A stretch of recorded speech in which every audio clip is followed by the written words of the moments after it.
Pineapple Pizza Podcast discusses the histories, cultures, and beliefs of regions around the world. These stories often contain mature and sometimes disturbing content that may not be suitable for all audiences. Listener discretion is advised.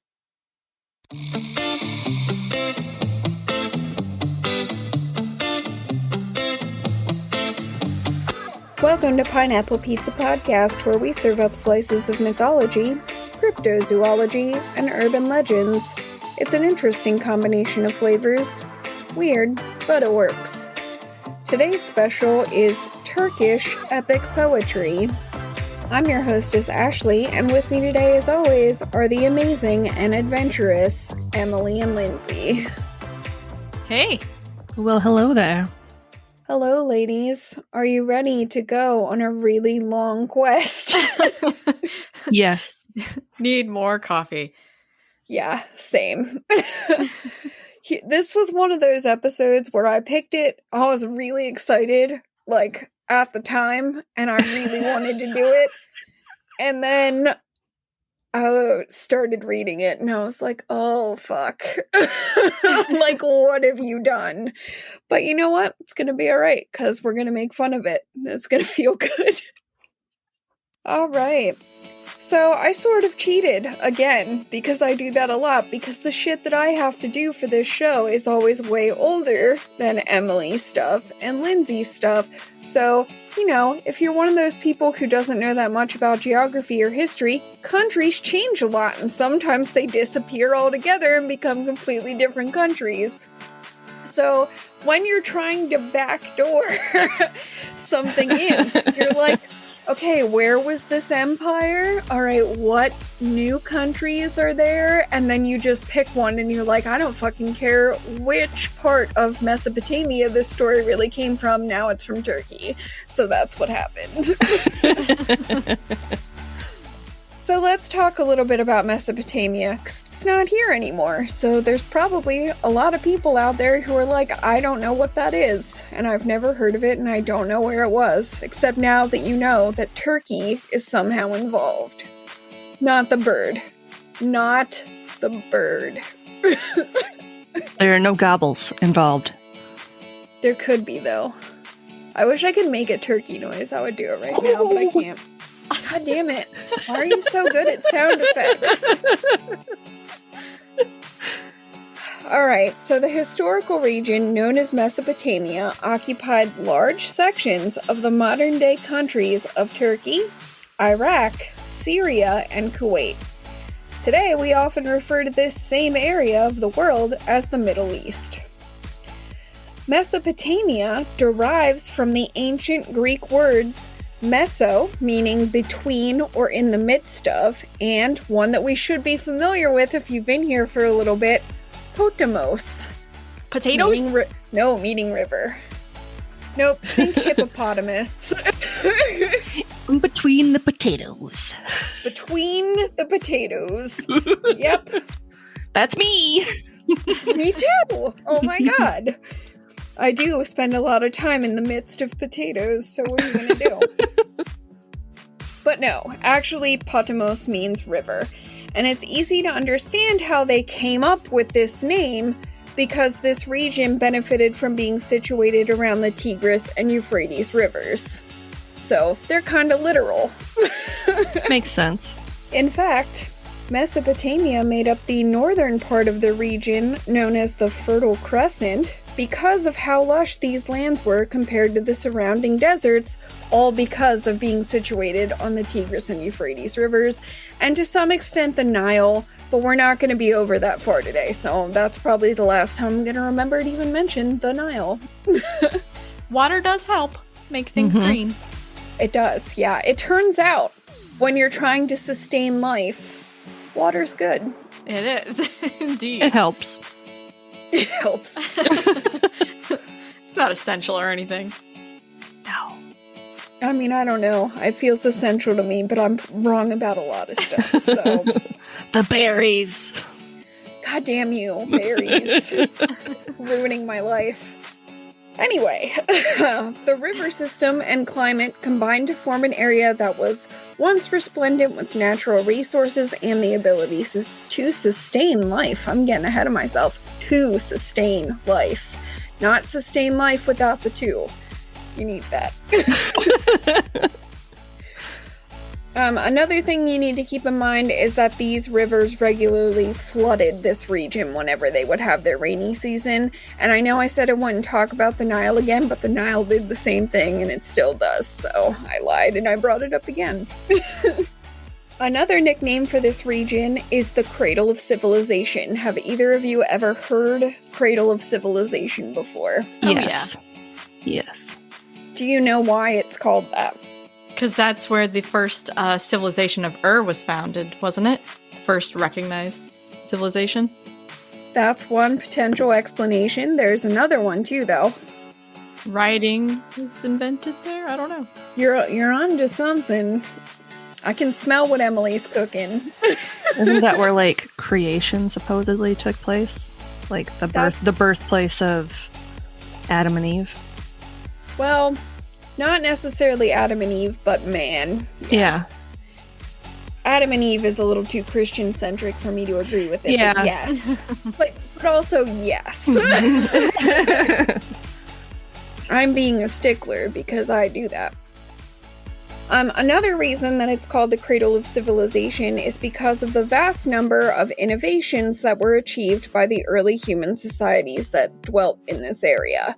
These innovations are pretty impressive, and they include things like the invention of the wheel, the development of cursive writing, the invention of metal and copper working, which was used for irrigation, which they also invented, and the development of the studies of mathematics, agriculture, and astronomy. Damn. If you don't feel bad about your accomplishments yet, who the fuck are you? Because Stephen Hawking's no longer with us, so... Humans first settled in Mesopotamia in the Paleolithic era, or as I prefer to call it, the Stone Age, because it's easier to say. That period lasted from 2.5 million years ago to circa 10,000 BCE. Around 14,000 BCE, the settlers here moved into small communities made up of little circular dwellings, and they're super cute. And I'll see if I can find some good pictures to post on Instagram. Nice. About 5,000 years after that, these little communities began to form into agrarian factions that started out in the northern reaches of this area and spread south, continuing to grow for thousands of years until the creation of what we would recognize as cities. They had fucking cities. How cool is that to have cities 9,000 BCE? That's crazy. It's epic. They would have definitely had to have perfected their agrarian communities by that time to be able to support a city. And depending on who you ask, maybe aliens. I think that's, yeah. Yeah. Aliens always. That's the answer. So I'm going to ask a really dumb question. Hit me with your best shot, Pat Benatar. What's agrarian mean? Farming based. Gotcha. Agriculture. Not a dumb question. You don't deal with that much in art school, so just making sure I understood what that meant. There are probably plenty of people that have no idea what that word is. Yeah, that's a great question, because I wasn't going to define it because I often forget to do things like that, so... That's why I'm here. The dumb one. No! You're not the dumb one. If anyone's dumb, it's me, because I'm always like, oh, everybody knows that, so I'm just going to not explain myself at all. Now, the first of these urban marvels, which, is the one that we're going to be talking about today, is Uruk. Have either of you heard of Uruk before? Yes, I believe so. It sounds familiar, but I know, zero about it. I'm just familiar with the name. You've heard it, though, and that's what matters. Uruk dates back to roughly 3200 BCE, And it was built just as firmly by the riches of conquest and trade as it was by agriculture and mud bricks. That's right. They fucking made it out of mud bricks. How cool is that? It's so fucking cool. That's awesome.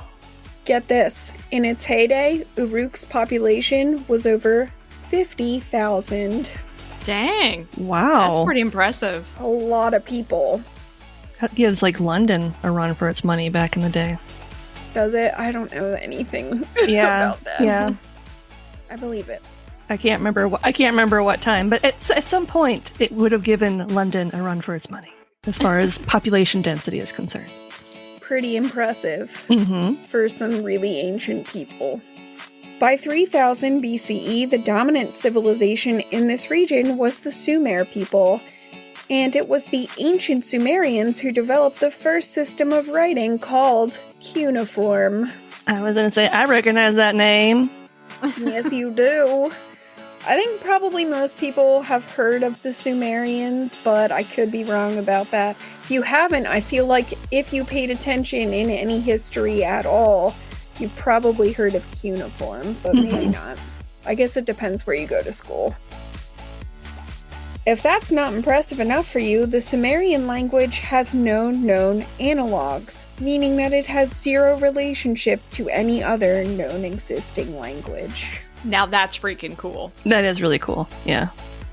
They dreamt that shit up all on their own. It's awesome. That is awesome.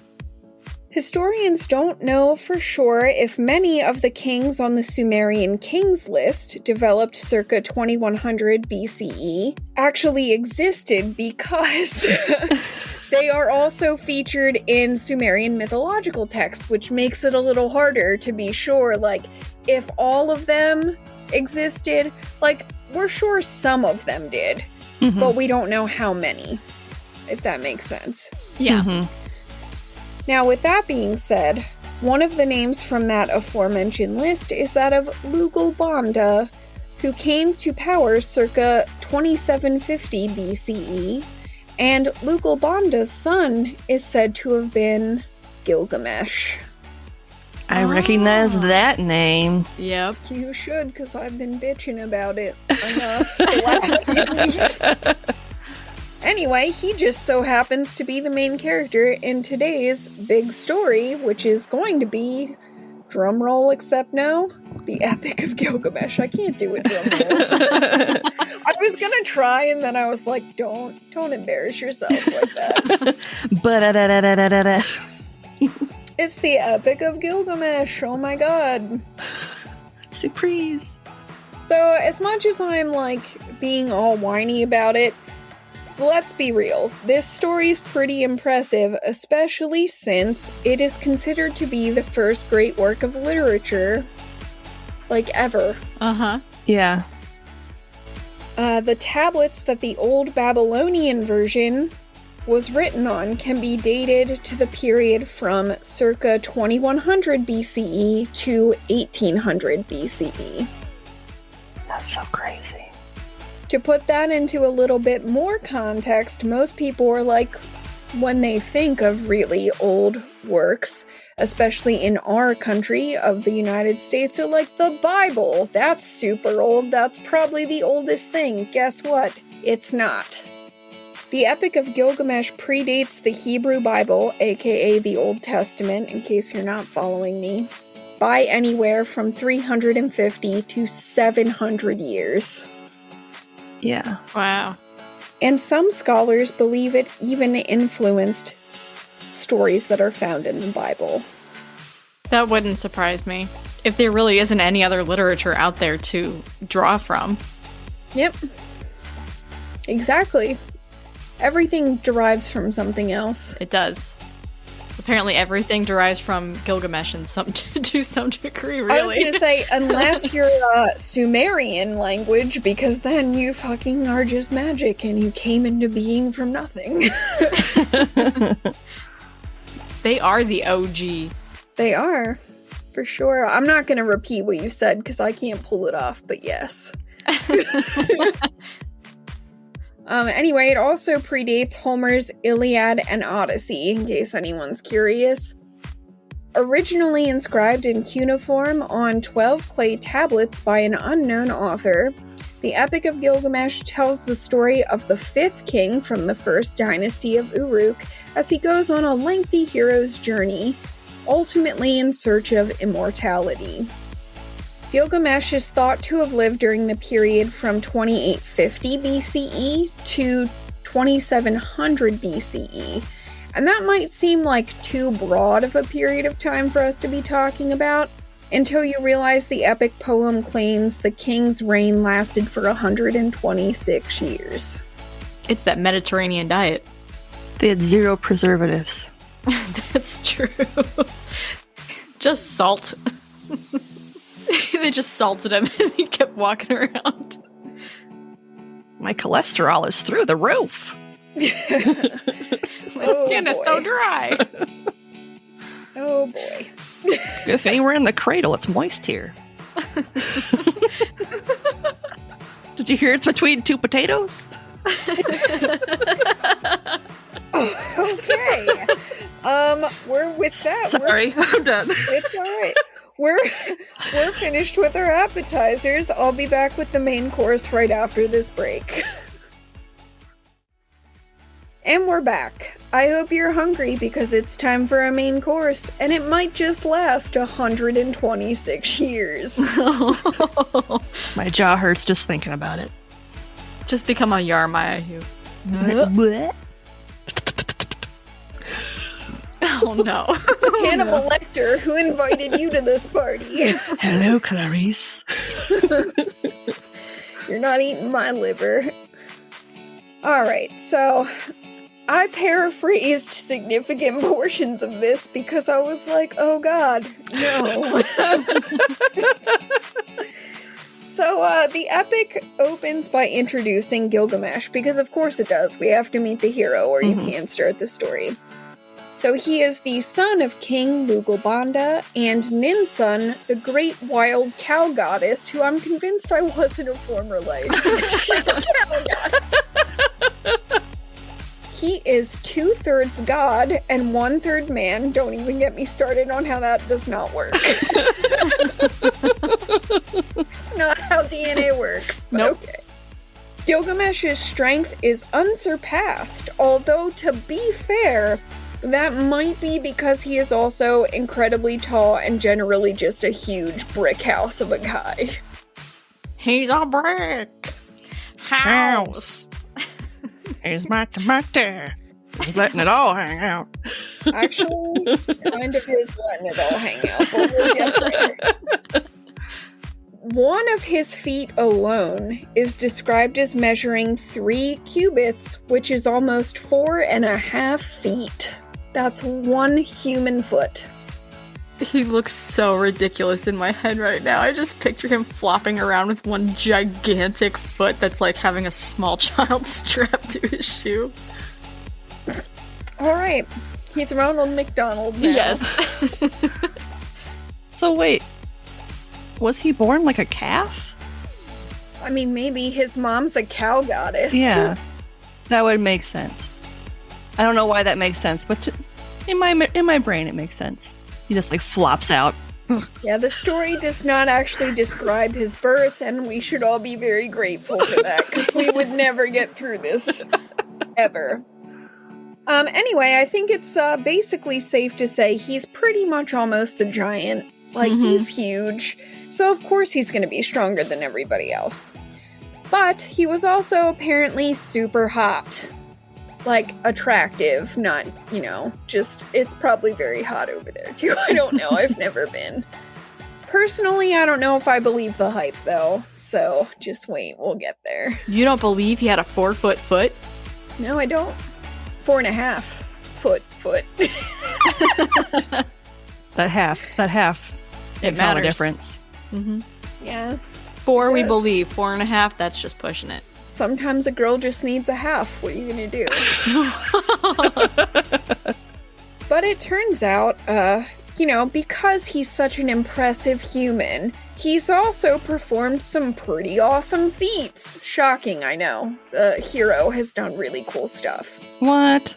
Oh yeah, such as opening mountain passes and digging wells with his bare hands. I do that all the Seemed time. legit. I just look at a pair of mountains and I'm like, you know what we need here? A pass. And then I just do one of those and spread them out and we're done. Mhm. But it turns out he's also kind of an asshole. Not surprised, honestly. Yeah. Yeah, he's an asshole and he likes to oppress his people. To the young men of Uruk, King Gilgamesh is merciless to the point of sometimes just killing them. You know? Can't handle the heat, get out of the kitchen, or I'll kill you. With my 4.5 feet long feet. The actual poem says it much nicer than I just did. It says, he did take the son from the father. Honestly, I Ouch. think that sounds worse. Ouch. Oh, just wait for it, because in my opinion, women are still getting the shittier end of this deal. Oh. Oh, of course they are. As for the young women, he sexually assaults them at will. Well, that's just fantastic. Also seems legit. Right? And the poem puts it like this. I'm gonna go ahead and read it. Quote, Gilgamesh left no maiden to her mother, no girl to her betrothed, no bride to her husband. Every maiden did he know. End quote. Ugh. What a whore. Him, not the ladies. Yeah. Yeah. He's not my favorite human. No. No. By far. The people cried out in anguish from Gilgamesh's cruelty, raising their voices to the gods in a common plea for relief. The gods of heaven chose to heed these cries for mercy and summoned their lord, Anu, who'd had a hand in Gilgamesh's creation. The other gods pointed out to Anu that none lived who could withstand Gilgamesh's strength, which had led to his great arrogance and allowed Gilgamesh to see all of his people as beneath him and therefore subject to his whims. After listening to their case, Anu bade them to summon Aruru, the goddess of birth, and said, let her now create a man who can rival Gilgamesh in strength, and let him contend with the king to put him into check, and then Uruk will know peace. So they did as Anu instructed and called out for Aruru to create a man who was the equal of Gilgamesh. Aruru envisioned in her mind the man she wished to bring into being. And then she gathered up a whole bunch of clay and threw it into the woods. As you do. As you do. She just yeeted it. She was like, all right, I've got the picture in my mind. I've got a bunch of clay. I'm gonna yeet this into the wilderness, and we're done. From this clay sprang forth Enkidu. Born in silence, Enkidu was as courageous as Ninurta, god of war. Hair covered the entirety of Enkidu's form, and the hair upon his head was as flowing and luxuriant as that of a maiden's. Ugh. Kind of want to brush it. So, like, he's Fabio, but also kind of a werewolf-looking motherfucker, because everything's hairy. He's like Bigfoot, but with like Pantene Pro-V hair. Yes, he's Hydrolicious. Maybe he's born with it. Maybe it's Maybelline. Maybe it's clay and trees. Sorry. No, it's okay. It's okay. I lost my spot and I was like, fuck. That was worth it though. Enkidu knew neither people nor civilization, and he grazed upon the grass and quenched his thirst at watering holes like a wild animal. One day, a hunter happened upon Enkidu at one of these watering holes, and the hunter's heart was struck with terror. For the next 2 days, the man returned to this watering hole, and each time, the moment his eyes landed upon Enkidu, fear flooded his human heart. And I assume he probably crapped himself, but it doesn't say that in the story. He wore his brown pants. I mean, it makes sense. Especially the second and the third day, because you already know what you're in for. Yeah. Then. Fear gripped his heart and his anus. Gripped his heart and loosened his anus. Exactly. This hunter told his father about the man he'd seen come forth from the hills to drink at the watering hole alongside the wild beasts. He strikes fear into my heart, father, and he has freed all of my game from my traps. He does not allow me to hunt. His father advised the hunter to seek out Gilgamesh in Uruk, as his strength is the greatest in all the land, and tell the king of his plight. Surely Gilgamesh would send the hunter back with Shamhat, a harlot from the temple of Ishtar, to seduce this wild man, and then the beasts around him would reject his company. Wow. Send this sex worker out to seduce this wild man that's covered in hair with Fabio hair.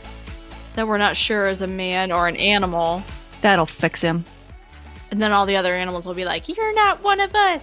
Wait. You're gross." They're gonna fuck the wilderness right out of him.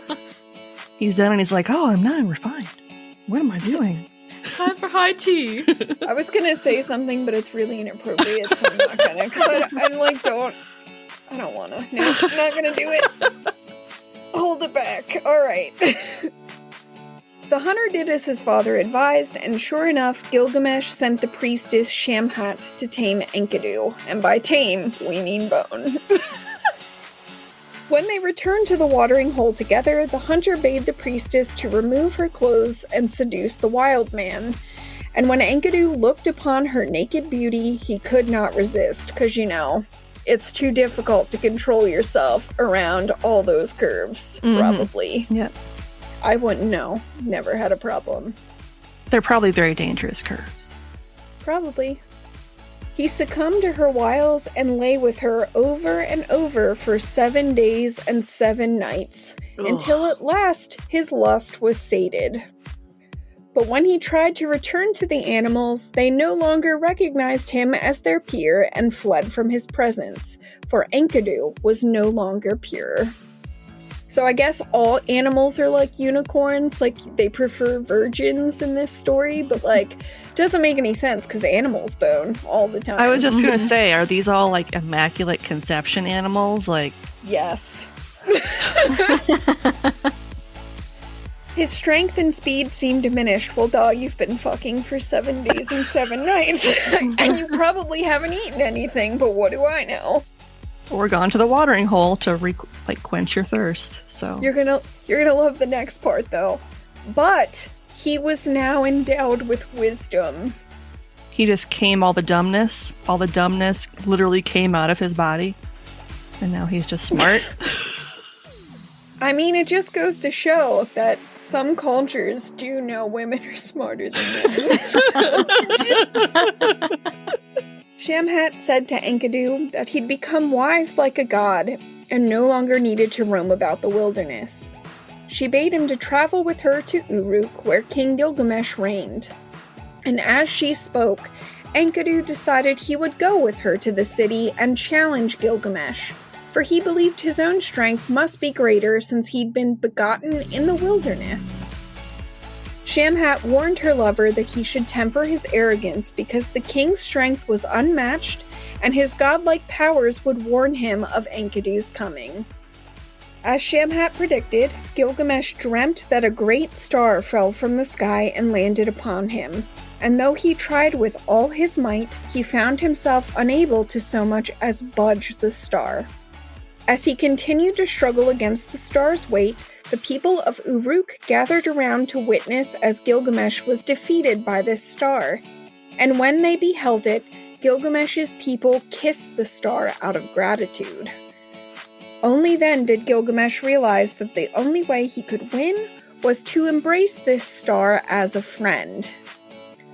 When he awoke, Gilgamesh told his mother Ninsun, the wild cow goddess. I'm just gonna keep saying that because come on, that's fucking cool. As she was eating cud, he was like, "Hey mom, I don't understand my dreams." And she explained to him the dream's true meaning. A stout-hearted man would arrive in Uruk who would be Gilgamesh's true equal, and this man would be Gilgamesh's savior too, so long as he embraced him in friendship. Gilgamesh responded that he wished this to befall in accordance with Enlil's command. That's another god. I'm not sure what he's god of. There are lots of gods in this story. There are too many for me to keep track. I am sorry. I tried at one point. I had like a fucking cheat sheet going, and then I was like, no, this is too confusing, and I gave up. So it's a god, a powerful one. So anyway, he wished for a friend to advise him. Shamhat, aware of all of this, told Enkidu of Gilgamesh's dream and his conversation with Ninsun. In Enkidu's heart, he could feel the warmth of Gilgamesh's love. Gross. Say it with me. Oh, Lindsay, come on. Aww. Well, wait for this. Enkidu and Shamhat spent another 7 days and 7 nights coupling in the wilderness. Bow chicka bow bow. That poor woman, man. You'd be raw. You'd be walking like you've been riding a horse for a month. She probably was. He's got her walking side to side like Ariana Grande. It's fine. When they were both spent at last, Shamhat bade. God damn it, I hate the word bade, but it's in this so much. I think like midway through, I just started switching it all with different words because I was like, I'm tired of saying that. But for now, she bade him to prepare to leave with her and travel to Uruk. Shamhat rearranged her own clothing in such a way that she had enough extra cloth to clothe Enkidu as well, because, you know, now he's naked, even though he's still really hairy. I don't know. And he's like aware of the fact that he's naked. Like, oh. Probably. Like, oh, I have junk. Never noticed it before. Probably shouldn't let that swing. And she's a prostitute, but happens to have all these extra layers of clothing to hand to a man who's probably much bigger than her. I don't think she's a just like a sex worker. She's like also a priestess though, so yeah. It's not like it's complicated. Yeah, and I feel like even back then they still would have worn lots of like swaths of fabric, right? Like they tended to like protect themselves from the skin, from the sun and stuff, right? When they wear like lots of fabric. Perhaps. That's what my assumption is. So, I mean, I wasn't there. This is before my time. Okay, and then she led him by the hand as one might a child from the wilderness. Aww, But he's so much wiser now. that's true. Yeah, but he got his wisdom from like boning her, so she's still smarter. That's like you can only absorb so much. Yes. They stopped first at a cluster of shepherds' huts, and when the shepherds beheld Enkidu, they immediately gathered about him and said how much his stature and strength reminded them of Gilgamesh.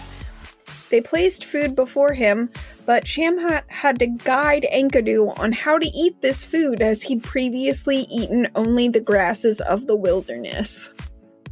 After he'd eaten, Enkidu groomed himself for the first time and was anointed with oil, and so he became a man. He didn't lick himself. You said groomed. I'm just naturally oily. That's so you don't smell bad, come on! Enkidu repaid the shepherd's kindness by brandishing a weapon and defeating the wolves and lions who'd been tormenting their flocks. Once these predators were driven off, the shepherds were able to partake in undisturbed slumber for the first time, and Enkidu watched over their herds that night.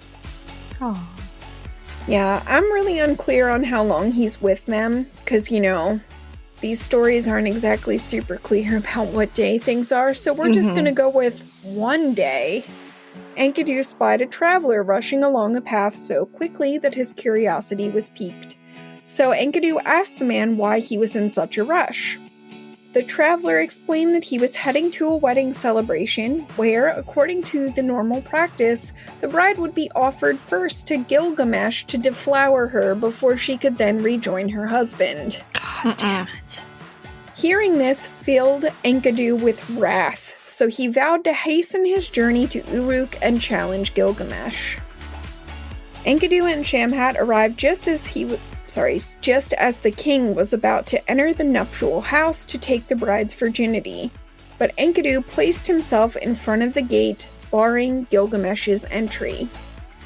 As you can probably imagine, this did not go over well with Gilgamesh. Probably not. Nope, he was probably like, who the fuck do you think you are? And then they started fighting. That part wasn't in there. They just started fighting, but I feel like there was probably some trash talk first. Yep. Yeah. Enkidu and Gilgamesh fought with such force that the stone walls around them trembled and the doorposts shattered. Yep. That's some fighting right there. And still they raged on throughout the city of Uruk, eventually coming to the great marketplace where crowds gathered about them to watch as they battled on. When they saw Enkidu's strength, the people rejoiced that at last their king had found an equal to challenge him. You know you're kind of a douchebag when all of your people are like, good, kick his ass, he needs a little sense knocked into him. Exactly. After a protracted battle, Gilgamesh at last overcame his adversary and placed his knee upon the fallen Enkidu. In the very moment of his victory, the king's anger passed away. Enkidu said to Gilgamesh, "There is no other like you, for your mother, the goddess Ninsun," wild cow goddess, I can't stop doing that. "She exalted you before all others. And the great god Enlil wrote as your destiny for you to be the king over the city of Uruk. No one can withstand your might." Then the two men embraced in friendship. Think of it as a much older version of that weird-ass scene in Batman vs. Superman when they both find out their moms are named Martha. It doesn't make sense, but they're best friends forever now. It's like the Spider-Man meme where they're both pointing at each other like, hey, you're also a Spider-Man. Best friends? Or that scene in Step Brothers where they suddenly are like, are we best friends now? I think so. And then they hug. That's just how men do it, I guess. I don't know. I've never been a dude. I haven't either, so I wouldn't know. Gilgamesh introduced his new ride or die to his mother. And Ninsun praised Enkidu's might and stature. You okay? New ride or die. Hey mom, this is my new bro. I had to spiff it up a little. I love it so much. She told her son that while Enkidu had fought him as an equal, this wild man had no family, and now that the beasts had abandoned him, Enkidu was alone in the world. Hearing the truth of the goddess's words caused Enkidu's strength to desert him and his eyes to well up with tears. Gilgamesh asked why Enkidu had grown so mournful, and his new friend responded with the sorrowful cry, "I am heartsick, for I am alone." Where'd his girlfriend go? Probably back to Ishtar's temple. Aww. She needed a rest, man. She was like, I've been ridden hard. I need to take a sabbatical. See you in 7 years. Or 3, because everything's 3 or 7. Yep. Gilgamesh told Enkidu that together they would journey into the cedar forest where a fierce giant named Humbaba dwelt. That's right, I have to say Humbaba a bunch of times. It's gonna suck. And with their strength combined, they'd drive his evil from the land. With Humbaba vanquished, Gilgamesh would then cut down the great cedar tree, and this legendary act would ensure their names would echo throughout history. In response, Enkidu told his friend that he feared to approach Humbaba because his strength was so diminished, and because Humbaba's guardianship of the forest had been commanded by Enlil himself. Surely this was a fool's errand. Enkidu declared that any man who dared to enter the cedar forest and face Humbaba would be overcome by weakness, and to undertake such a task could only result in failure and death. Had to pause before we got to the, final hammer drop in there. Death. Dun dun dun. Gilgamesh was not swayed by Enkidu's concerns, and insisted that climbing the mountain and felling the great cedar tree would allow them to achieve the godlike status to dwell in the heavens, because, you can't get to the heavens, apparently, in Sumerian religion, unless you do something really badass. Just so we're clear, everybody else goes to the netherworld. Well, that kind of sucks. It depends on who you ask, though, because it's the same thing in Greek mythology. Like, everybody goes to Hades. Only the gods get to be in heaven, so, you know. People kind of suck, I get it. Yeah. So anyway, that's the only way he could think of for them to achieve the godlike status they'd need to dwell in the heavens and for their names to live on forever. He explained that it is not for men to live into eternity, for our days are numbered from the moment we are born, so there is nothing to fear in dying a glorious death. Enkidu spoke to the men of Uruk, seeking the counsel of old and young alike to help him dissuade Gilgamesh from entering the cedar forest. He's like, yo, this nut job over here has a death wish and I don't want to go down with it. Listen, I know I just met this guy, but he is bananas and we need to talk him out of it. His words of caution swayed the city elders, so they went to Gilgamesh and told him that his strength and valor had misled him into thinking he was invincible. But it turns out their language was a little too close to what Enkidu already said to Gilgamesh, so the jig was up and he's like, dude, I already fucking know where this is coming from. Get out of here. Get out. So they're not very sneaky. No. They are not so good at the sneakiness. Gilgamesh turned to Enkidu, laughed, and asked, am I not to fight Humbaba the Fierce because I am afraid of facing death? Am I to be counted a coward? I don't think so. Only through glorious deeds will I ever achieve eternal renown, and every warrior knows death is preferable to dishonor. Humbaba may be fearsome, but nonetheless I will go into the cedar forest and face him. This guy's the original frat bro. He kind of is. Seeing their words would never deter him, the elders of Uruk bid Gilgamesh to safely return to the city and cautioned him not to depend on his strength alone in battle with Humbaba. Rather, he must remain watchful and wary. As for Enkidu, they bid him to join his friend on his quest, to walk in front of the king and to protect him in battle. To the gods, they prayed for the hero's safe return. Gilgamesh and Enkidu walked hand in hand to the temple sublime to stand before Ninsun. You know, the wild cow goddess. Gilgamesh told his mother about the journey ahead and asked for her blessing, as well as for her to pray for his success. He vowed to return to Uruk's towering walls in time for the festival of the New Year.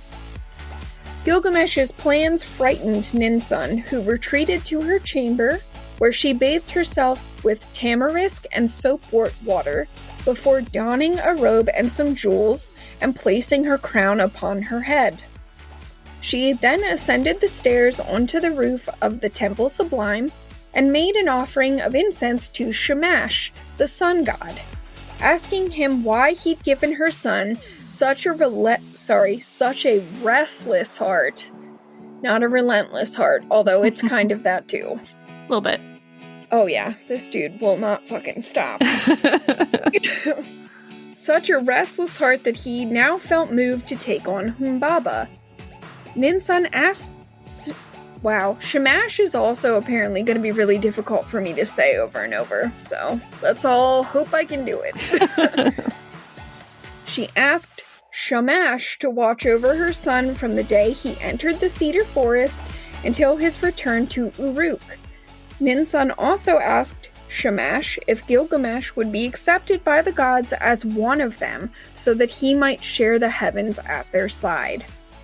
When her prayers were complete, she extinguished the incense, descended from the rooftop, and summoned Enkidu to her presence.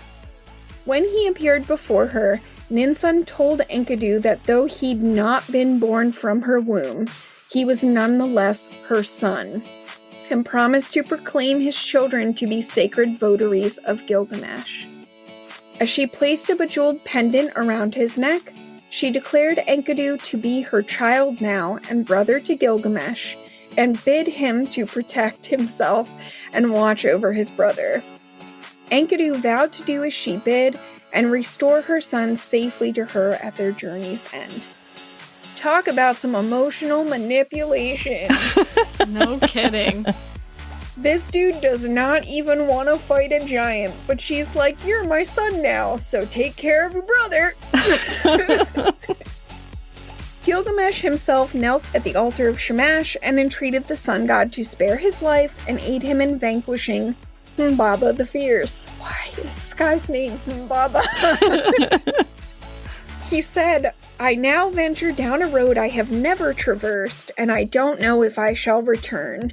But if I am spared, I will pay due homage to you, Shamash, and give you the most magnificent offerings. They'll be so great.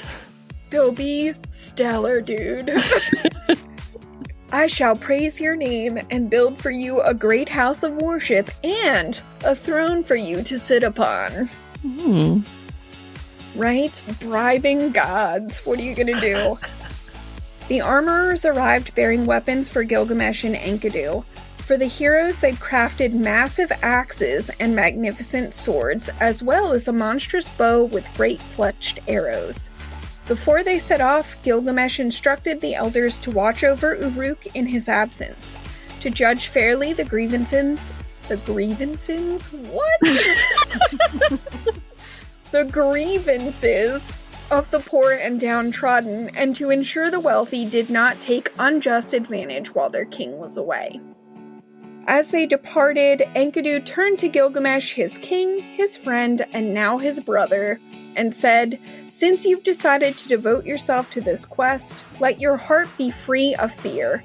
Let your footsteps follow mine, for I know where Humbaba abides and the paths on which he travels. Follow me, and we will fulfill our destiny. The people of Uruk rejoiced at Enkidu's words and bid them one more farewell, and then the heroes went forth from the city.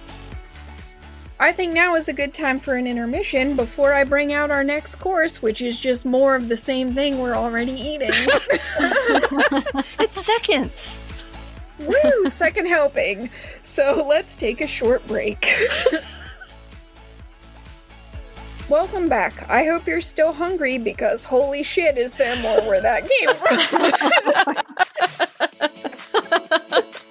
from. There's a transition for you. It's so long. That's what she said. All right. Oh. I mean, with 4.5 feet, size feet. Okay. In the space of 3 days, the mighty heroes made a journey that would have taken any other man 7 weeks. Okay. I'm sorry, all the 3s and 7s, I can't. As they drew nearer to Mount Lebanon, they stopped to dig a well together and used it to refill their water skins before Gilgamesh ascended a mountain to its peak. Upon the ground, he used some flour to make an enchanted circle and said, O mountain, deliver unto me a dream that carries a favorable omen from Shamash. Exactly, he definitely did this. Oh, mountain. Use this flower, quote unquote, to grant me some wisdom. It's really cocaine. He just went in a circle and sniffed it. So while he's making a circle, Enkidu crafted an entire dwelling for the god of dreams. Oh my gosh. After he affixed the door to keep the wind out, Enkidu had Gilgamesh lie down on the ground so he could make another enchanted circle around his body with flour. You know, wink, wink, nudge, nudge, flour. As Gilgamesh lay awaiting his vision, Enkidu sat down in the threshold. Gilgamesh slept soundly until the middle of the night when he awakened abruptly and called out to Enkidu, asking if his friend had touched him or called out to him that he had woken so suddenly. Trembling slightly, Gilgamesh told Enkidu that he dreamt he was walking through a valley beneath a great mountain, until the mountain fell upon him. Ouch. Boy, he has all these dreams about things falling on him. Stars, does. mountains. That's gonna leave a mark. Did he hug the kidding. mountain and he's like, "You're my new brother"? No. This is not a warm and fuzzy one. There is no hug. The mountain fell upon him, leaving him trapped under it, abandoned by hope. So that's probably pretty bad. At the end of the dream, the sun rose, shining its light upon the mountain. Gilgamesh begged Enkidu to tell him the meaning of this vision. Because Enkidu had been born in the wilderness, he knew how to interpret dreams. So he said to his friend, "Gilgamesh, your dream is auspicious." I had to double check that like 7 times because I was like, don't you mean suspicious? Your dream is totally sus. Yes, Emily recently learned sus. So Why does everything have to be shortened, man? Just speak. don't be suspicious. Don't be suspicious. Don't be suspicious. Don't be suspicious. Okay, that's enough dance break. It signifies that we will capture Humbaba and slay him, and the sun shining down represents the favor of Shamash shining upon us. They continued their arduous journey, once more crossing a distance that would take any other man 7 weeks in just 3 days. Surprise! Right? Me surprise. Surprise. We went different languages, but we both did it. Still closer to Mount Lebanon, they again stop to dig a well and refill their water skins, and then Gilgamesh does a thing where he goes up the mountain and makes a flower circle, and he's like, "Oh, mountain, give me a dream." And then they build another hut, and then he goes in and he falls asleep and he has another fucking dream, okay? That's literally how I wrote it. He has another fucking dream, okay? So just like the first time, Gilgamesh falls asleep and wakes up with a start in the middle of the night, calling out to Enkidu and asking if his friend had touched him or done something else to wake him from his slumber. No, dude, you had a nightmare and you woke up because you're fucking scared. But that's fine, keep blaming it on the guy who builds a whole hut for you. While you're making one flower circle. While you're busy getting stoned, yeah, okay. He trembled and told the wild man that his second dream was even more terrifying than the first. In this one, the mountain appeared before Gilgamesh and threw the king to the ground, because I guess it has arms now. Then it grabbed him by the feet and held him fast, until a bright light suddenly appeared and shone over the land, growing brighter and brighter, until a handsome man appeared with the most perfect countenance Gilgamesh had ever seen, like ooh la la. That's a sexy motherfucker! This handsome stranger freed Gilgamesh from the mountain's grip and gave him water to quench his thirst, before helping the king to his feet once more. Yet again, Gilgamesh was like, "Someone tell me what my dream means, because I can't ever figure this out, you know?" Enkidu told the king that this dream too was a favorable omen. The mountain still represented Humbaba, so it was the giant who threw you to the ground and held you by the feet. It's a really big feet. It's a really big feet. He has giant hands. He held you by your clown shoes. The comely stranger was Shamash, the sun god, coming to free you from the grasp of Humbaba. This means that Shamash will assist us in our quest. Banish your fear and let us continue our journey. Stop being a little bitch and let's go. Basically. Remember before we left and you were like, "Don't be a little bitch, bro. You can't be scared to death. We're all gonna die eventually." Well, now you seem like a little whiner. Does anybody else feel like Enkidu's kind of, I don't know, making Gilgamesh's dreams seem like he's gonna win when really it's not gonna go that way? I felt like that after the first one, because I was like, in what world is a mountain landing on you good? Yeah.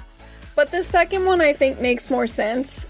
Like, because the guy at the end could be the sun god, since there's the bright light or whatever. And he's totally hot. He's the sexiest dude I have ever seen. He looks like Pedro Pascal. In my head, I don't know what you're picturing. Anyway, they repeat this entire cycle 5 more times because they love the number 7, and the dreams just keep getting more and more terrifying, and every time he's like, Enkidu, what does this mean? Because I don't fucking know anything. The wild man is all, the gods favor us, we're totally gonna win. I didn't feel like typing all that out, so instead, that's what I'm gonna say about that. So we're gonna skip ahead, and at last they arrived at the cedar forest. But when they reached its edge, Gilgamesh hesitated to enter and began to sob without warning. Listen, I don't judge men for crying. I want to be very clear that I don't judge men for crying. I myself cry constantly, and it's really embarrassing because I can't seem to have any strong feeling without crying. But if you tell someone else to stop being a little bitch boy because you want to go fight a giant, and then you cry before you go into the woods, I am gonna make fun of you a little. And it's fair. Enkidu asked his friend why he was crying. And was all, how about instead we get up and go in the forest like big boys? Get your shit together, man. We don't have time for this. Man up. Nut up or shut up. Alright, I'm done. Moving on. Nut up or shut up. Shamash, witnessing this, called out to them from the heavens and said in his thunderous voice, Go forth at once and assail Humbaba. Do not let him enter the depths of the forest or wrap himself in the 7 enchanted cloaks. Why are there 7? He's gonna look like that kid from the Christmas Story when he can't put his arms down. Randy. So many cloaks. Don't let him wrap himself in 7 cloaks that he uses to protect himself. Right now, he's only wearing 1, so he's vulnerable as long as you can prevent him from reaching the other 6. You must not delay. At these words, Gilgamesh's heart grew 3 sizes. I'm just kidding, it grew bold. He reverse grinched. He grew bold once again and charged forward into the trees as if he were a raging bull. Enkidu was like, alright, guess I better follow you. As they walked through the forest, fear stole into Enkidu's heart, and he told Gilgamesh that perhaps they should venture no further, for he felt his strength was deserting him. Now Gilgamesh turned to his friend and reminded him of all they had accomplished together so far. Yeah, he built you 7 huts. I don't remember you doing anything. He told Enkidu not to fear death. You were crying a few minutes ago. And oh my god. But instead to bellow out like a wild bull. I can't. Instead to bellow out like a wild bull, for it would restore his strength. Together they would surely prevail. Comforted by the king's words, Enkidu took Gilgamesh's hand, and they strode forth again in search of Humbaba. Did they skip through the forest hand in hand? Maybe. Picking little flowers. Sprinkling that magic flower behind him. Oh my god, why do I think it's cocaine? At last they reached Humbaba's stronghold and drew their weapons as they prepared themselves to confront their enemy. But Humbaba already knew they'd arrived, and he popped out and was like, surprise, bitch! Just kidding. Just kidding. But they did hurl some insults at each other, and there was some general psychological warfare that I figured it was best not to repeat. And then the 3 warriors threw down in the forest, attacking one another with such force that they split the ground beneath their feet, causing Mount Hermon to break away from Mount Lebanon. It just created the butt crack of the mountain? Yes. Have you ever fought your opponent with such ferocity that you broke a mountain chain? The clouds above them turned black, and death rained down upon them like fog. I don't know what that means, but I'm putting it in because it says it in the thing. I'm just picturing a bunch of dead bodies falling from the clouds. But how does fog rain? I don't know. I didn't write this. I did, but I didn't. You know what I'm trying to say. So yeah, death was raining down on them like fog. We don't know what that means. But you know, whatever. It was on a really old stone tablet, so I left it in the story anyway. Shamash used 13 mighty winds coming from every direction to assail Humbaba, which prevented the giant from being able to charge forward or retreat, allowing Gilgamesh to defeat the giant with his great weapons. When it was clear that he'd been bested, Humbaba wow, Jesus Christ, I don't know how to say the word begged now. Humbaba begged Gilgamesh for mercy, vowing he would be his good and faithful servant if the king would but spare his wretched life. Enkidu was like, don't believe that noise, cause he's a fucking liar. Remember the dreams and the mountain with hands? The hand mountain and your feet up in the air. And the really handsome man that came down from the sky? And the cocaine! He was dreamy, and I want some of that cocaine. You build a hut this time, you asshole! Yeah, so anyway, he was like, don't believe him, because he's a liar. You need to kill him right now. Like everything else in this poem, this drags out for a really long time, so let's just cut to the chase. Gilgamesh dicks around long enough for Humbaba to utter a curse for Enkidu to die before reaching old age so that Gilgamesh would have to bury his friend. That's mean. Right? What a dick. I know. It's a douche move. So messed up. Only after that happens did they finally smite Humbaba with 3 mighty blows between them. The ravines in the forest ran red with the giant's blood. I'm such a horrible person, but I like that image. Afterward, Gilgamesh used his mighty axe to fell many great cedar trees. From the wood of these trees, they built a large raft, which they used to sail down the Euphrates River in the direction of Nippur. Enkidu manned the helm, while Gilgamesh sat around holding Humbaba's severed head. He's so lazy. He's such a spoiled brat. I'm just gonna hold this.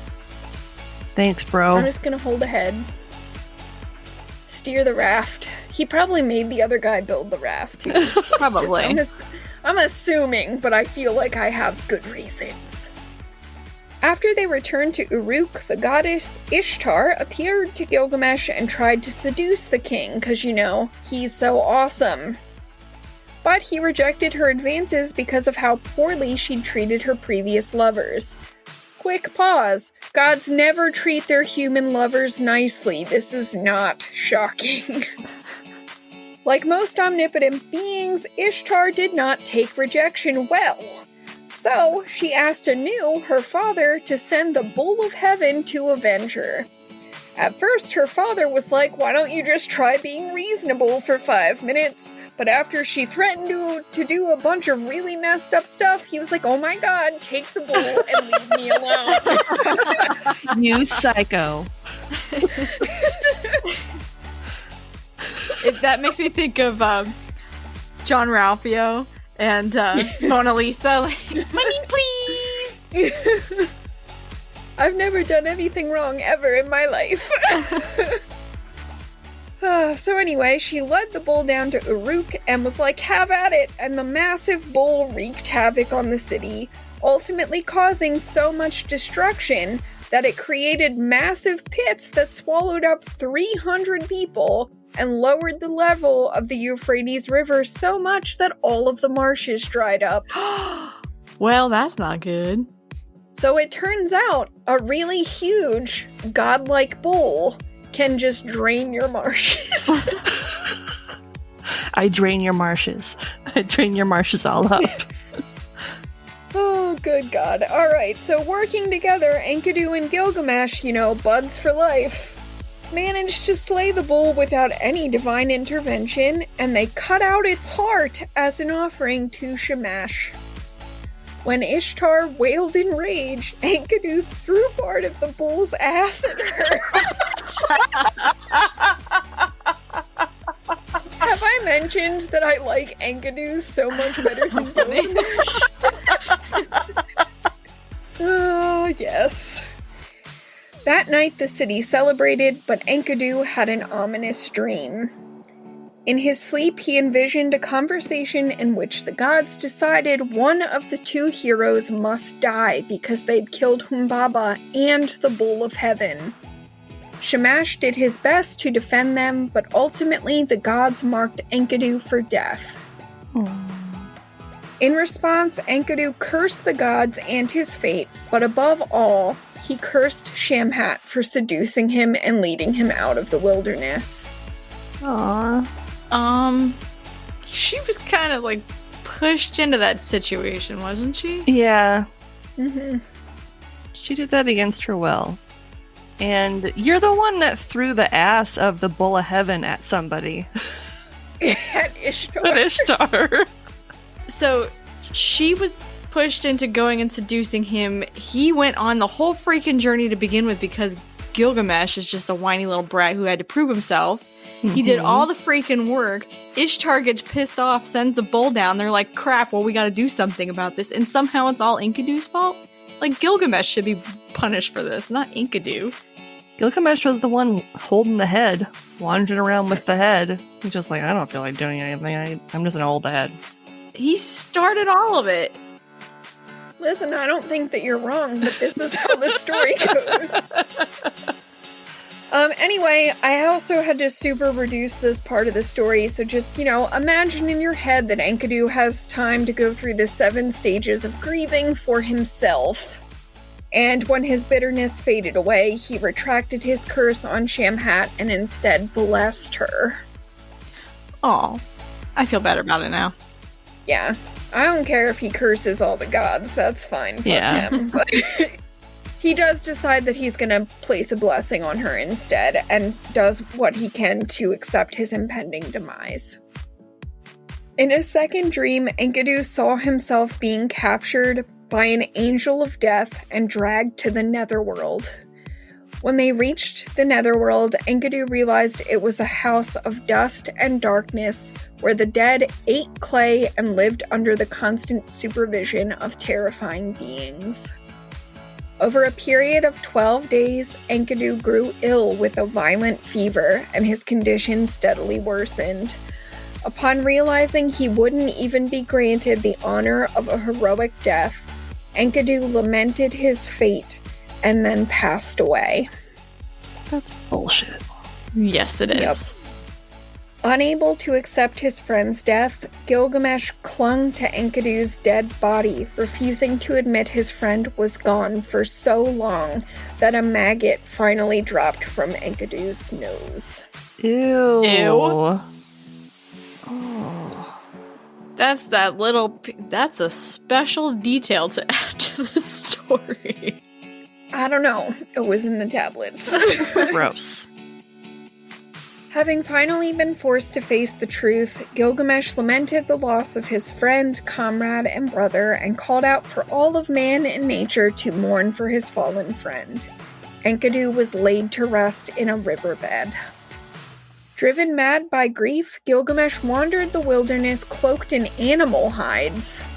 He wept for Enkidu while also steadily growing to fear his own death, and decided to set out in search of Utnapishtim, a man who, with his wife, was one of the sole survivors of the Great Flood. Together, they'd been granted eternal life by the gods, and Gilgamesh hoped to learn the secret of immortality from them. As he crossed a mountain pass in the darkness one night, Gilgamesh suddenly found himself surrounded by an entire pride of lions. Uh-oh. Hercules? Sounds like Hercules, right? Mhm. Hercules was clearly influenced by this story also. Yep. Fuck, I have barking dogs. With no other options in sight, Gilgamesh sat down and prayed to the moon god Sin to protect him, before eventually lying down and falling asleep amidst the pride. When he awakened in the morning, he found within himself a burst of strength and slew every last lion, then took their skins to wear as clothing. Oh, yeah, there's Hercules. Yup. Yep. After a protracted and very dangerous journey, Gilgamesh at last arrived at the twin peaks of Mount Mashu at the end of the earth, where he found a tunnel which no man had ever entered. Standing guard at this tunnel were two monstrous scorpions, who seemed to be mates. The male scorpion did his best to discourage Gilgamesh from entering the tunnel, but the female took pity upon the much aggrieved king and allowed him to pass into the tunnel, which led Gilgamesh through the mountains along the road of the sun. In 12 hours, Gilgamesh managed to traverse the entire tunnel before the sun was able to catch up with him and, burn him alive. And so his life was spared again. Upon exiting the tunnel, Gilgamesh found himself in the Garden of the Gods, a beautiful paradise where the trees were laden with jewels. The first person he encountered there was Siduri, a woman who initially mistook him for a murderer because of how crazy and wild his appearance had become. That's pretty funny. Right? She too tried to dissuade Gilgamesh from his quest before ultimately helping him find the ferryman to take him across the water to see Utnapishtim. However, Siduri warned Gilgamesh that he must be cautious, for the water he needed to cross to reach Utnapishtim was deadly. Only the stone beings would not be harmed by the waters, and their alliance with the ferryman was the only thing that made crossing to see Utnapishtim possible at all. Gilgamesh listened to all of this well enough to follow the physical direction she'd given him to locate the ferryman, but apparently he didn't listen that well, because when he found the stone beings, he decided to attack them with an axe. Ugh. Sounds like Gilgamesh. Not super bright. He's not very smart. Urshanabi, the ferryman, tried to intervene, but Gilgamesh easily overpowered him. Seeing the ferryman attacked, the stone beings fled in fear, so the king pursued them onto the bridge where he smashed them to pieces that fell into the water and sank.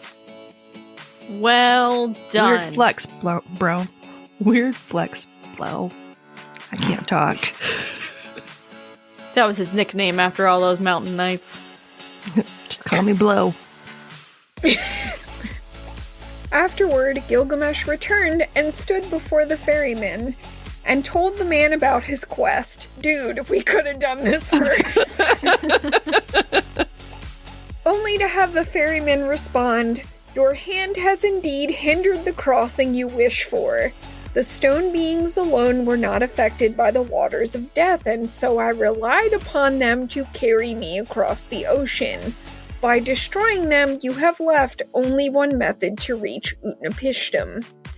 Go into the forest, use your axe to cut 300 rods that are 60 cubits in length, then coat them in pitch. Into each of these rods carve a socket. When you are finished, bring them to me." This time, Gilgamesh actually did as he'd been instructed. For once. For once in his life. With the rods completed, the men launched the boat and began to cross the ocean. When they reached the midpoint, the ferryman warned that they'd now arrived at the waters of death, and Gilgamesh must be sure not to touch the water or he would perish. The ferryman then instructed the king to take a rod and use it to propel them forward by pushing off the bottom. However, Gilgamesh must make sure to discard each rod after a single use, because you can't keep touching it, because then you'll die. Mm-hmm. After the 300 rods had been used, Gilgamesh fashioned... There's too many shs. There is a lot of sounds. He fashioned a sail that they used to guide them the rest of the way across the ocean. Wouldn't that have been useful to start with? I don't think that there was any, I don't think the wind blows over the waters of death. Based on my understanding of what I read, there's no wind on that part of the water, so you can't do that. Okay. It's just a technicality so that they have to do the thing with the rods.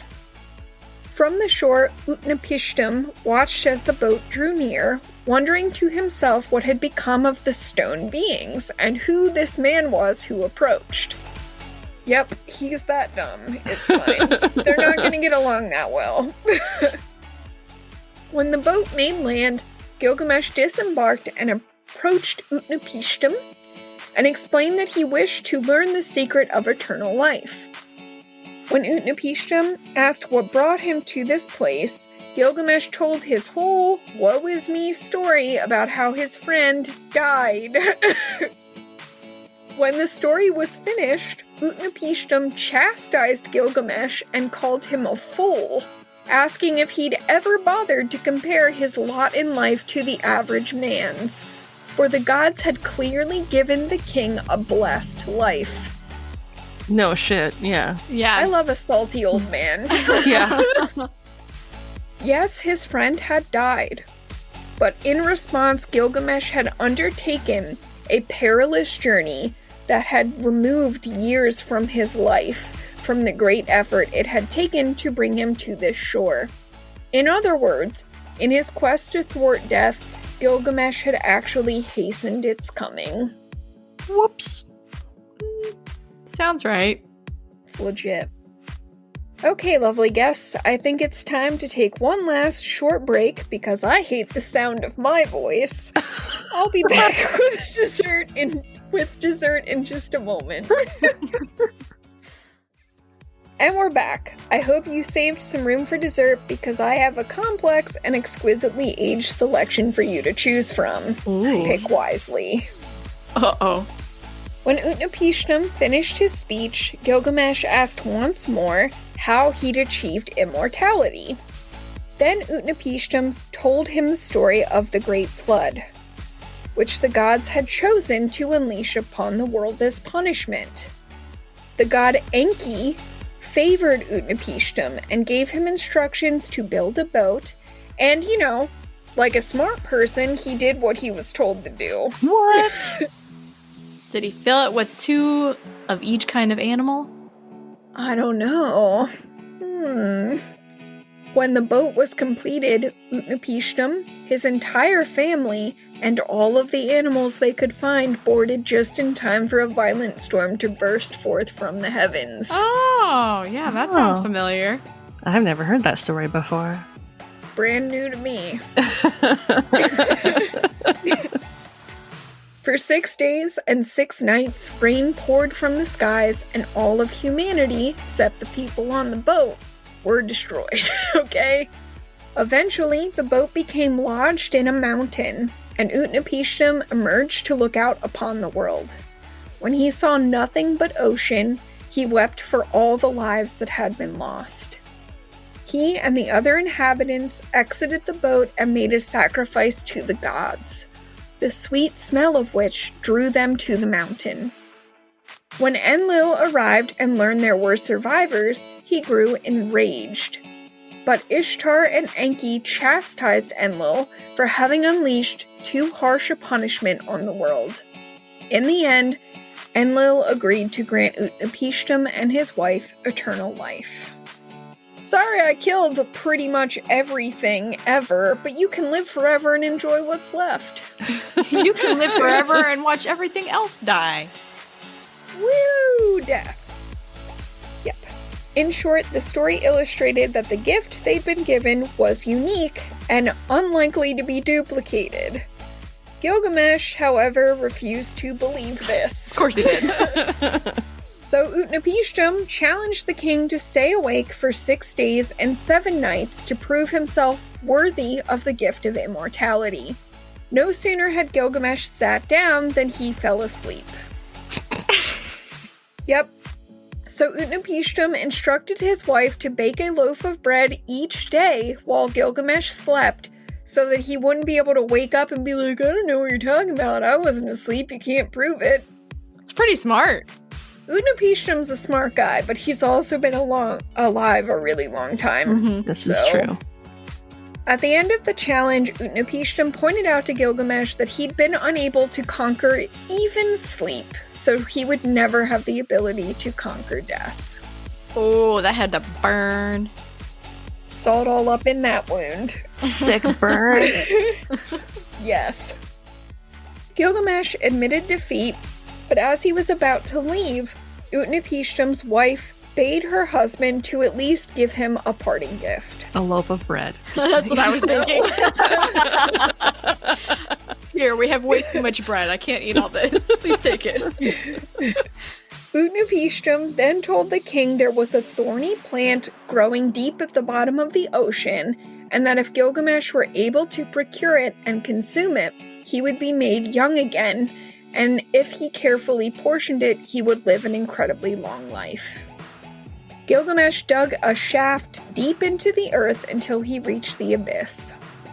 Then he bound heavy stones to both of his feet and allowed these to drag him down to the bottom of the ocean, where he found the plant. Are you okay? I'm just picturing him like tying giant boulders to his giant ass feet so he can like drag himself along. Whee! It's like a water slide. Well, swimming is hard, so why not just let rocks do it for you? Anyway, he found the plant Utnapishtim had described. As he laid his hands upon it, it scratched and cut him painfully, but he persisted in his efforts to get a firm grasp on the plant, at which point he cut the heavy stones from his feet, causing him to rise upward and return to shore. That's right, he doesn't even swim on the way back up. He just shoots up like Harry Potter out of the water. Don't do that too fast, son. You'll get the bends. When he'd returned with the plant, he and the ferryman set forth on their return journey.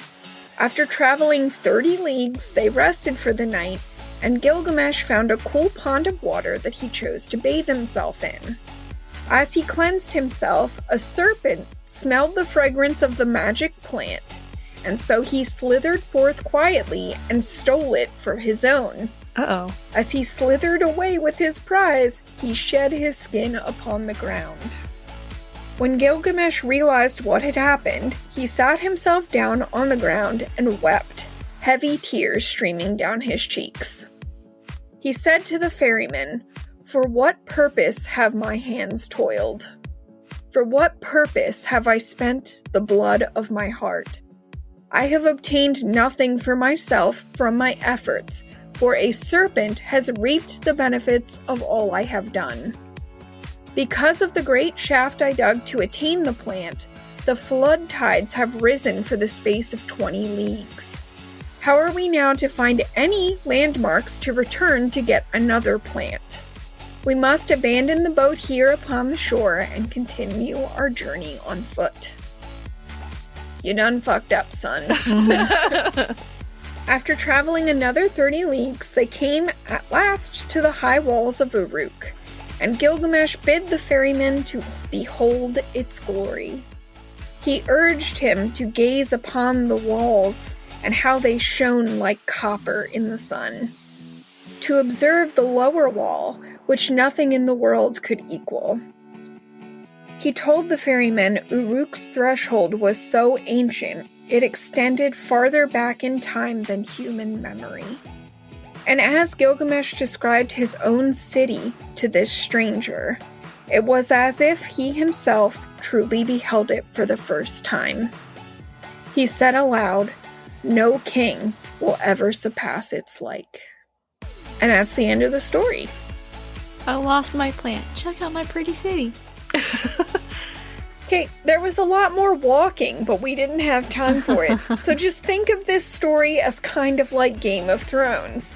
You know how we would take whole seasons for a character to travel from point A to point B early in the show, but at the end we'd be like, we have to do this whole trip in one episode, so get it the fuck done. Yep. That's the approach I took. So there was like a lot more walking that happened at the end, but I was like, no, we're done. Yep. They're there. But at least he eventually came to appreciate his city, because it didn't seem like he did very much before, huh? He was a douche. Yeah. And I don't like him. Yeah. He was kind of always a douche. Yeah. Well, yeah. There's an alternate ending to this story, too, that doesn't make any sense. So, fun fact about things that are written on tablets. Sometimes it's hard to tell, like, where something goes if you have a random tablet that doesn't fit the rest of the story. So there's actually a tablet known as Tablet 12 that has like a totally different version of how Enkidu dies. So in this version, somehow, Gilgamesh, big bonehead, loses a whole bunch of his possessions and they end up in the netherworld.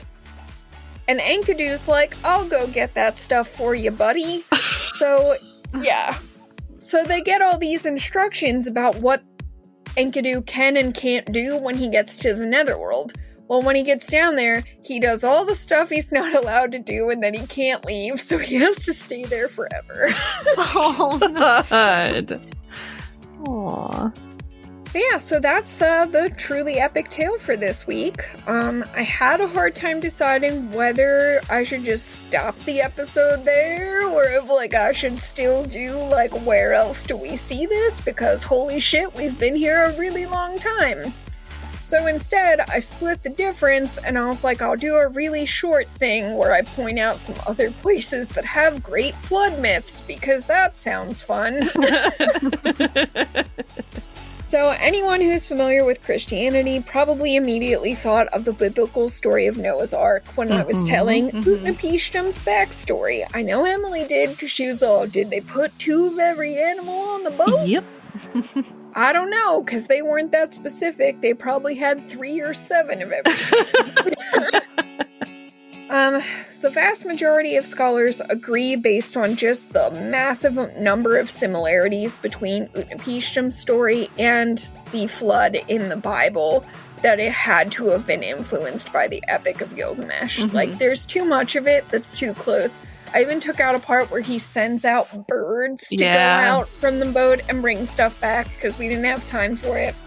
So the vast majority of scholars are like, no, listen, this story influenced this other one. So if you're one of those people who's like, the Bible is the one true thing, I'm sorry, but you're wrong. So, not really sorry. You said this story, the writing of it predated the Old Testament. Thank you. Like 300 by several years. hundred years. Yeah. Yeah, somewhere between about 350 to 700 years. So, yep. If you've been with us since the beginning of Pineapple Pizza Podcast, you may also have been reminded of the North American myth of the Sky Woman and the turtle, because that too had the world end in a great big flood, and then we had to completely start over. If you weren't here for that episode, go back and check out Creative Mischief and the Divine Feminine.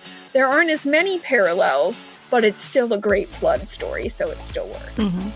And while there are literally hundreds, if not thousands, of other examples of deluge or flood narratives, my last example for this week is that of the sorry, I'm going to get this wrong if I don't concentrate because it's a lot of syllables. Manvantara Sandhya from Hindu mythology, in which Vishnu warns Manu, the first man, of an impending great flood and instructs him to build a large ship that enables him to survive. Whoa, I didn't know about that one. Yeah, I wanted to find one because there's like a lot. I almost did one from Greek mythology too, but then I was like, people will probably know that one, so I wanted to pick one that I felt like people might not know. There's also a Zoroastrian one, but I want to save that in case I want to do that later. Yeah, Nice. Yep. So that's actually going to be it for this week. Ingredients for this dish were sourced from History.com's page on Mesopotamia, an article by Leslie Kennedy called The Prehistoric Ages, How Humans Lived Before Written Records, also from History.com, a page on the Fertile Crescent from the National Geographic Society, several pages from Wikipedia, as always, a page from ancienttext.org on the Epic of Gilgamesh, an ebook, Gilgamesh, the New Translation, translated by Gerald J. Davis and published in 2014, an article from the Journal of Anthropology by Mark H. Stone called The Cubit, A History and Measurement Commentary, which I used one time and still had to put it on the list. And finally, a page from the website bigthink.com by Paul Ratner called How Old is the Bible? All right, well, that's it. This has been a really long episode, so I don't know if we want to do something good or if you just want me to put the closing on it. I mean, I don't mind doing something. Do we have something short that we can do for something good? Each of us? Sure. Something good. I just ordered you guys our anniversary gifts, and I'm so excited for you to get them. You are going to flip out. Because I was ordering Christmas gifts, and I was like, I like these Christmas gifts, but I wanted to get something extra special for the anniversary, so just you wait. Nice. It's going to give you both some wet dreams. Whoop.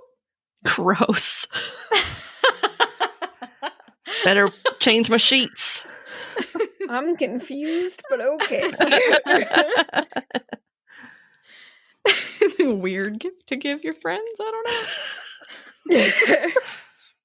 Oh my god. I don't really know if I have anything because I just had like a terrible week. But I survived it. So my something good, I guess, is that I survived my horrible week. And I also somehow got through rereading the Epic of Gilgamesh. So that's pretty cool. That is pretty cool. If I'm looking behind me as if something behind me is I was kind of curious about that. Spark my curiosity and memory. You got a raise. I did. I got a raise at work and I got a promotion. So when I'm not podcasting, I do digital marketing. And I've been with the company for almost 3 years now. So instead of being a specialist, I am now a digital marketing manager. So more responsibilities, but a lot of it is stuff I was already doing. So that was outside of my job description. Mm-hmm. So now it's just officially in my job description and some other cool things that I'll be doing. So very exciting. That is exciting. That's awesome news. Congrats. Thank you. That's awesome. Okay, I think it's time to close up the restaurant because holy fuck, we've been here forever. Thank you for visiting our beautiful pizzeria and enjoying a king-size slice of Turkish epic poetry. Pineapple Pizza Podcast, sweet and cheesy. Not everyone understands our awesomeness, but we are glad that you do? ? If you're enjoying the show and you'd like to help support us, check out our TeePublic shop for some amazingly fun and funny merch. Or if you want to do a one-time donation, you can do that on buymeacoffee.com and buy us a fresh slice, because we can never get enough. Of basically anything, if we're being honest. If you absolutely love the show and you want to check out some fantastic bonus content, you can become a donor on Patreon and earn all kinds of amazing benefits. We have 3 tiers to accommodate almost any budget. The $3 Mythbuster, $7 Cryptid Hunter, and $15 Storyteller. Become a patron today and start enjoying all the perks and extra content right away. Don't forget, you can find us on Twitter and Instagram at PineAppPizzaPod. That's PineApp Pizza Pod. You can also send us questions, comments, and topic ideas at pineappizzapod@gmail.com. Remember, there's the 2 P's in app. Otherwise, you're emailing someone else, and I don't want to be held responsible for that. Thanks for stopping in for some deliciously weird morsels, and just remember, no matter how you slice it, you're awesome. And we love you.